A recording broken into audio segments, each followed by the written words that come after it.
여러분들 한번 가슴에다 손을 이렇게 얹어보세요. 얹어보시고 남한테 인사하기 전에 자신에게 주님 부활하셨습니다. 시작. 주님 부활하셨습니다. 아멘. 고난주간에는 무슨 의미가 있다고 생각하지만은 이 부활의 아침은 의미와 기쁨이 충만한 날이 부활의 주일입니다. 오늘 부활의 주님을 친히 경험하신 분들처럼 오늘 얼굴을 활짝 펴시고 오늘 주님을 크게 축하하고 부활의 영광을 온 몸으로 체험하는 복된 시간 되시기를 축복합니다. 고난 주간에 여러분들 금식하시느라고 수고 많이 하셨습니다. 어떤 분은 그 아침 금식 한 끼야 그게 금식인가? 그런 분도 계시지만은 우리 담임 목사님처럼 이게 당이 있으신 분들은요 한 끼 금식이 보통 어려운 게 아닙니다. 오늘 새벽에 설교하시는 걸 보니까 많이 힘들어하시는 것을 보았는데 당이 있으신 분들 한 끼 금식 그리 쉽지 않다. 하여튼 어쨌든 금식에 참여하신 분들 수고 많이 하셨고요. 그리고 또 연속 기도회, 아침 먹고 10시, 11시의 기도 시간은 그런 대로 또 할만하죠. 밤 12시 넘어서 새벽 4시, 5시에 일어나서 그 기도하시려면 얼마나 많이 힘드셨을까. 잘 순서를 맡아주시고 연속으로 기도를 잘 해주셔서 여러분들 수고 많이 하셨고 고맙고 감사한 말씀을 드립니다. 아마 여러분들 아셨겠지만은 몇 주 전인가 우리 담임 목사님, 박 목사님을 뵈니까 다리를 절고 이렇게 다니시더라고요. 또 뭐 다치셨는 것 같아. 저는 그때 벌써 예감이 뭔가 좀 이상하다. 해서 안 될 말씀을 하실 것 같다. 이제 그렇게 생각을 했는데 예상이 빗나가지 않고 또 불렀어요. 목사님 좀 설교해 주세요. 그래서 오늘 또 강단에 서게 됐습니다. 지난 주간인가요? 우리 박 목사님 부흥의 마중물이라는 그런 말씀을 하셨는데 저는 그 설교를 들으면서 우리 교회에 희망을 보았습니다. 소망이 있다. 그런 생각을 갖게 됐는데 왜 그런 건요? 요즘 목회자들, 특별히 젊은 목회자들이 부흥에 관해서 거의 부정적입니다. 부흥의 말을 잘 하지 않습니다. 간혹 한다는 말은 부흥이 안 된다는 말을 하지 열정적인 부흥을 사모하고 부흥을 외치는 그런 목회자들이 많지 않습니다. 여러분들 목사님들 이렇게 만나보십시오. 지금 시대는 부흥이 안 되는 시대라고 그러죠. 부흥이 끝났다고 그러고 지금 개척해가지고는 결코 부흥이 안 된다고 그러고 부흥에 대해서 많이 부정적인 그런 생각을 갖고 있는데 우리 박 목사님 전번 설교의 말씀을 들어보니까 그 부흥에 대한 열망이 아주 가슴에 이렇게 끓어오르는 것 같은 느낌을 느꼈어요. 그리고 이 성령님에 대해서 그렇게 간절하고 그렇게 사모하는 그런 목회자분들도 많지 않은데 우리 박 목사님 그 말씀을 하시면서 성령님으로 인해서 성령님의 능력으로 성령님이 함께 하심으로 부흥의 역사가 일어날 것이라는 그런 아주 희망이 넘치는 메시지를 증거해 주셔서 저는 그때 그 설교를 듣고 참 우리 교회에 소망이 있다, 희망이 있다. 여러분들 우리 그런 부흥과 성령을 사모하는 이런 목사님을 모시고 신앙생활을 할 수 있다는 거 우리에게 큰 복인 줄 믿습니다. 아멘. 여러분, 이 차별금지법이라는 거 아주 국회 통과하지는 않고 있습니다만은 이게 포장을 보면은 그렇게 나빠 보이지는 않아요. 예를 들면 인권, 차별하면 안 된다. 또 어떤 민족, 어떤 민족이든지 차별하지 말자. 언론, 그것도 차별하지 말자. 어떻게 보면 그렇게 나빠 보이지 않는데 왜 교회들마다 기독교 이 단체들마다 이 차별금지법에 대해서 거부하고 집회를 하고 왜 그렇게 난리를 하는가? 그게 우리 기독교가 용납할 수 없는 그 몇 가지가 있습니다. 그것이 성에 대한 내용입니다. 성차별하지 말자. 그게 나쁜 말은 아니잖아요. 그 안에 뭐가 있는 거니?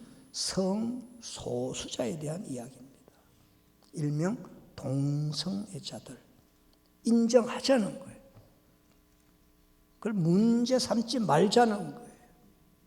우리 기독교는 그럴 수 없다는 반발이라고요. 또 한 가지는 종교입니다. 모든 종교는 평등하다.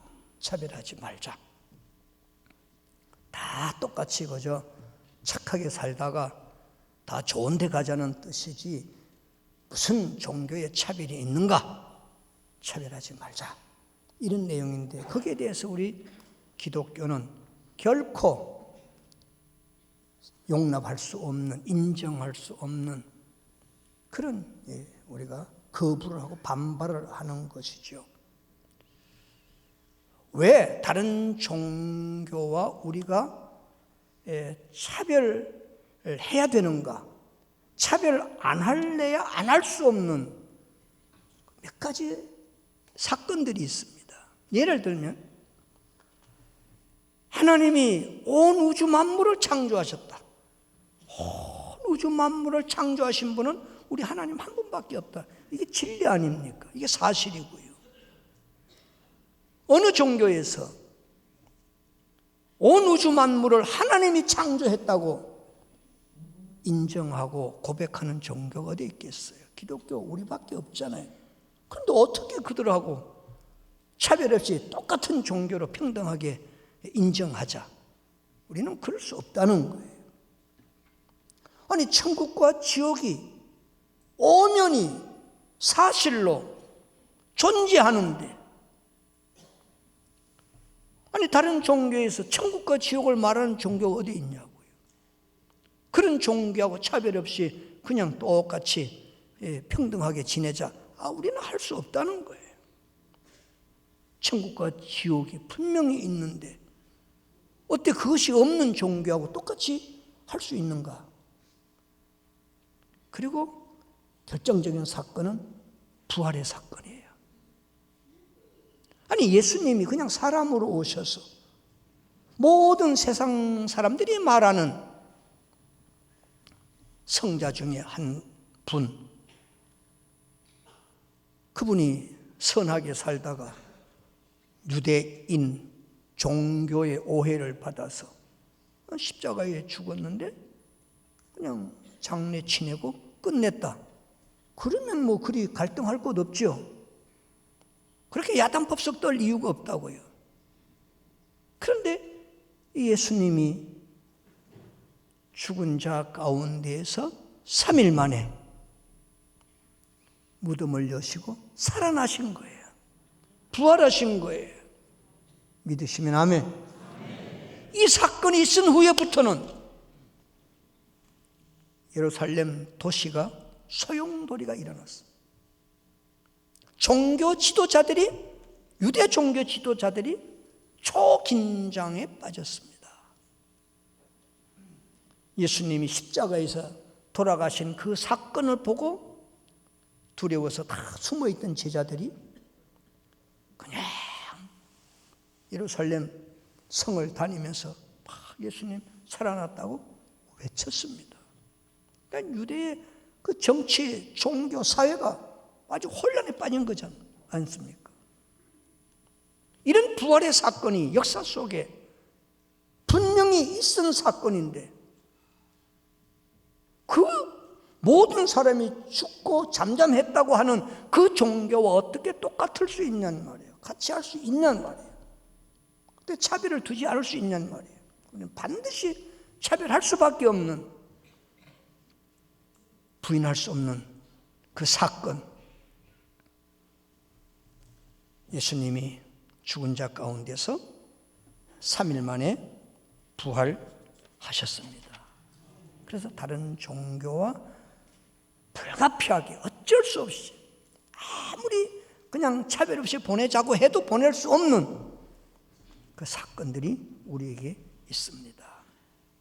여러분, 그렇다면 이 예수님이 무덤을 여시고 살아나신 부활의 사건이 우리에게 어떤 의미가 있는가? 첫 번째는요, 이 예수님은 하나님이라는 사실이에요. 이분은 하나님이셔요. 여러분, 그 모세가요, 시내산에서 40주야를 하나님과 대면하고 그 다음에 진영으로 내려왔었을 때에 모세의 얼굴은 전과 달랐습니다. 얼굴에 막 광채가 나는 거예요. 광채만 날 뿐 아니라 그 얼굴에 위엄이 드러납니다. 그래서 일반 모든 백성들이 모세를 가까이 하는 것을 굉장히 이렇게 거북스럽게 생각했습니다. 조금 두려운 생각을 가졌습니다. 그래서 모세를 가까이 못했어요. 너무 그 얼굴에 광채와 위엄이 있으니까 일반인들이 모세를 가까이 못합니다. 그래서 모세가 그 백성들을 가까이 하려고 취한 행동이요, 얼굴에 수건으로 얼굴을 가려줬습니다. 이렇게 이제 얼굴을 가려주고 그 광채가 조금 차단돼서 누구든지 이렇게 부담 없이 가까이 할 수 있도록 그 행동을 취해 준 거예요. 그래서 일반인들이 모세를 가까이 하고 대화하고 문제를 모세한테 이렇게 알리기도 하고 재판도 받고 뭐 그랬지 않습니까? 근데 예수님은 그 모세의 얼굴의 광채와 위엄과 비교할 수 없는 그 영광, 그 위엄, 그 광채가 너무너무 하나님 자체신데 그 모습으로 오면 누가 감히 그 예수님을 가까이 할 수 있으며 예수님을 만날 수 있겠습니까? 아무도 못하지요. 그리고 구약 성경에는 하나님을 보고는 살 자가 없다. 그 하나님을 직접 보면 못 살아남아요. 다 죽어요. 하나님의 언약궤만 열어봐도 막 쓰러져 죽는데 하나님의 본체이신 그분이 영광과 위엄과 권위와 광채를 가지고 나타나신다면 어떻게 되겠습니까? 다 쓰러져 살지 못할 거예요. 그래서 예수님이 완전한 사람, 완전한 인격을 가지고 완전한 몸과 살로 그 하나님의 영광과 광채와 위엄을 다 가리워 주셔가지고 임마누엘, 예수님이 하나님으로 이 땅에 오셨습니다. 그래서 30년 동안 그냥 하나님이심에도 불구하고 사람의 몸을 그대로 이렇게 가리고 그냥 사람처럼 사셨어요. 목수의 아버지 밑에서 육신의 형제들과 함께 식사를 같이 하고 화장실 출입도 같이 하고 같이 이렇게 노동도 하시고 30년 사셨다고요. 그리고 30세가 넘어가면서 하나님 되심을 서서히 몸 밖으로 드러내기를 시작을 하십니다. 그래서 30이 넘으시면서 그분의 말이 사람의 말이 아니에요. 하나님의 말씀을 하셔요. 회개하라, 천국이 가까이 왔다. 하나님의 말씀을 하는 거예요. 그 다음에 그 행동이 사람이 아닌 하나님의 행동을 하셔요.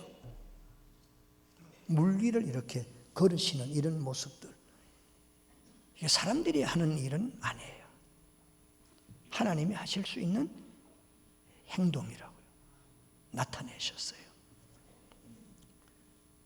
그리고 사역들을 보시면요, 귀신은 영적인 존재입니다. 귀신을 말씀으로 쫓아내요. 명하여 꾸짖고 쫓아내요. 그리고 나병, 이거 쉽게 치료되는 병 아닙니다.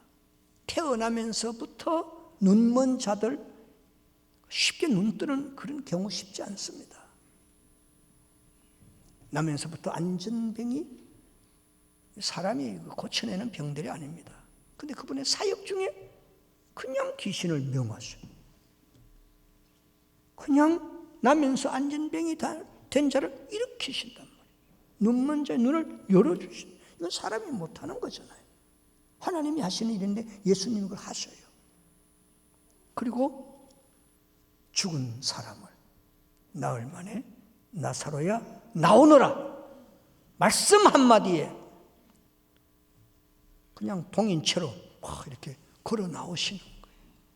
이걸 어찌 사람이 할 수 있는 일이겠습니까?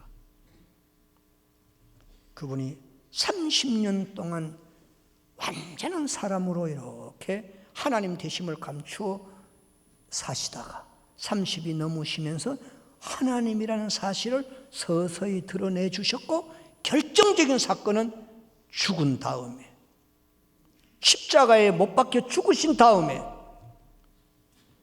사람들은 아무도 죽은 다음에 일어난 존재가 없었어요. 그런데 예수님이 죽은 자 가운데서 3일 만에 무거운 돌무덤을 활짝 여시고 살아나셨습니다.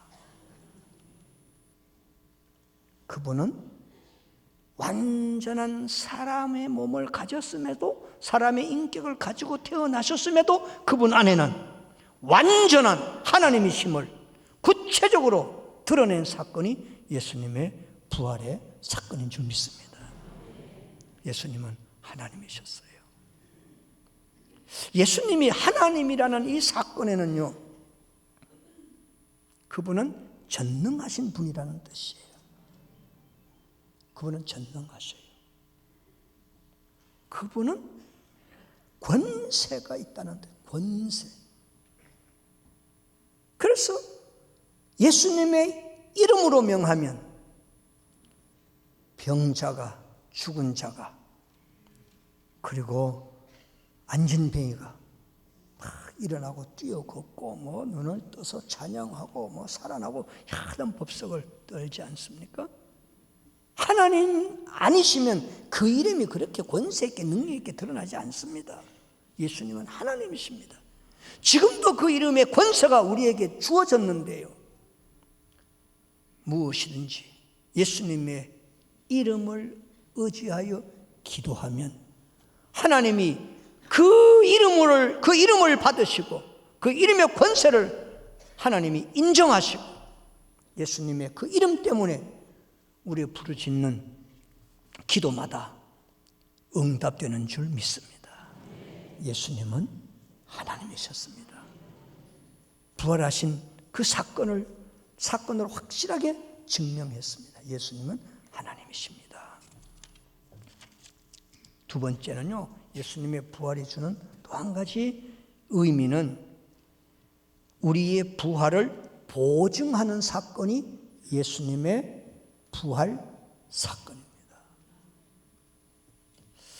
여러분, 우리가 지금 육체를 갖고 있는데요, 이 육체가 부활된다는 사실, 모르겠어요. 이론적으로는 이게 좀 정리가 되는지 몰라도 구체적이고 실감나게 인정하고 그것을 온 인격과 몸으로 이렇게 받아들이는 분이 얼마나 있을까. 이게 부활이라는 이 사건은 너무나 신비로운 사건이잖아요. 우리의 이해나 이성으로나 우리 어떤 경험으로, 어떤 과학으로도 증명 안 되는 아주 신비로운 단어가 부활이라는 사건이에요. 근데 예수님이 죽은 자 가운데서 부활하심으로 말미암아 우리에게 무슨 말씀을 하시는 거니? 예수님은 우리의 부활의 첫 열매다, 그렇게 하십니다. 혹시 농사 지어 보셨습니까? 예, 유실수를 심었는데요, 2, 3년 만에 그 나무에 감이 달렸습니다. 첫 수확이에요. 내년에는 그거 뭐 달릴 것 같아요? 그 다음 해에 또 감이 달려요? 이야, 진짜 어려운 건데, 만약에 그 나무에 해마다 감 달렸다, 사과 달렸다, 밤 달렸다, 대추 달렸다 이러면 그 나무는 괴물입니다. 이건 요술쟁이지 참나무가 아니에요. 첫 해에 감 달렸으면 그 다음 해는 물어볼 것도 없이, 의심할 것도 없이 또 감이 달릴 줄 믿습니다. 이건 뭐 믿을 것도 없어. 하여튼 사실이에요. 근데 예수님이 우리의 부활의 첫 열매라는 거예요. 예수 안에 있는 자들은 당연히 예수님과 동일한 부활을 경험하게 된다는 거예요. 이것을 보증하는 사건이 예수님의 부활 사건이에요. 여러분, 우리가 육체를 가졌다는 게 얼마나 불편한지 몰라요. 보통 불편한 게 아니에요. 때만 되면 하루에 3끼 찾아 먹어야 돼. 금식 해보셨죠? 안 먹어보니까 얼마나 힘들어요. 저는 금식 기간에는요, 저녁 먹고 자려고 그러면 배가 고파요. 하여튼 새벽기도 가려고 눈만 뜨면 하여튼 허기가 질 만큼 그렇게 힘들어요. 고난주간 끝나니까요, 새벽에도 멀쩡하고 아침을 늦게 먹어도 멀쩡한데 왜 고난주간만 되면 그렇게 힘드는지 몰라요.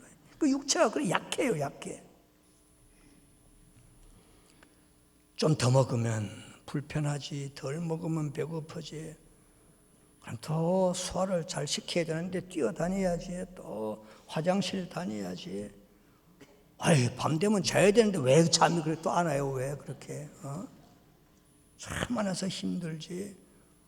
왜 그렇게 머리는 그냥 가만히 있으면 되는데 빠지고 휘어지고, 눈꺼풀은 처지고 이빨은 자꾸 덜렁거리고 빠지고, 뭐 하여튼 이 육체가 이게 보통 불편한 게 아니에요. 나이가 들면은 왜 병이 이렇게 많아요, 그렇게? 이게 육체란 말이에요. 그런데 부활의 몸이라고 하는 것은 이걸 영체라고 해요. 영체.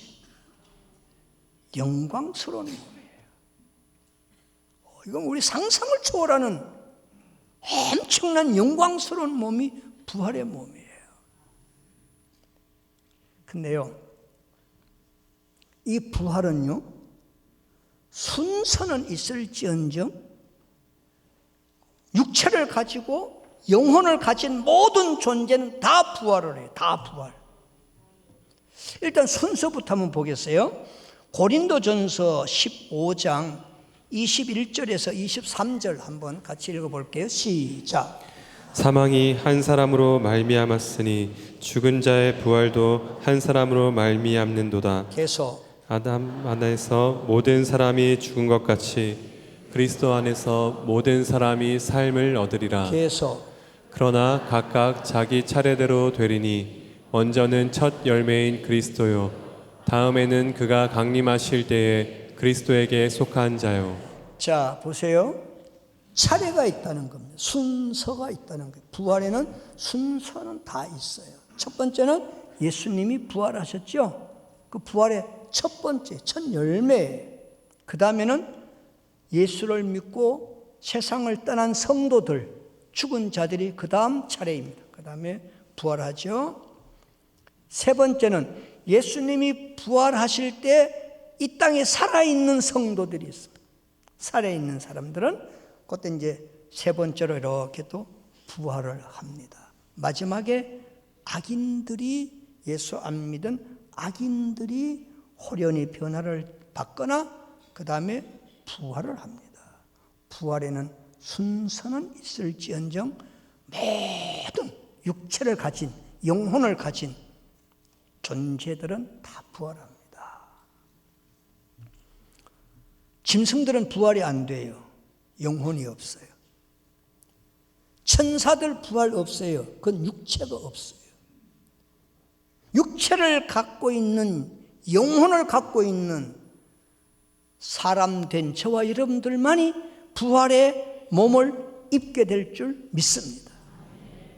그 부활의 몸이라고 하는 것은요, 천사들은 알아요. 얼마나 영광스러운 그 신령한 몸인지 천사들은 알아요. 그래서 천사들은 우리를 그렇게 흠모하고 부러워한답니다.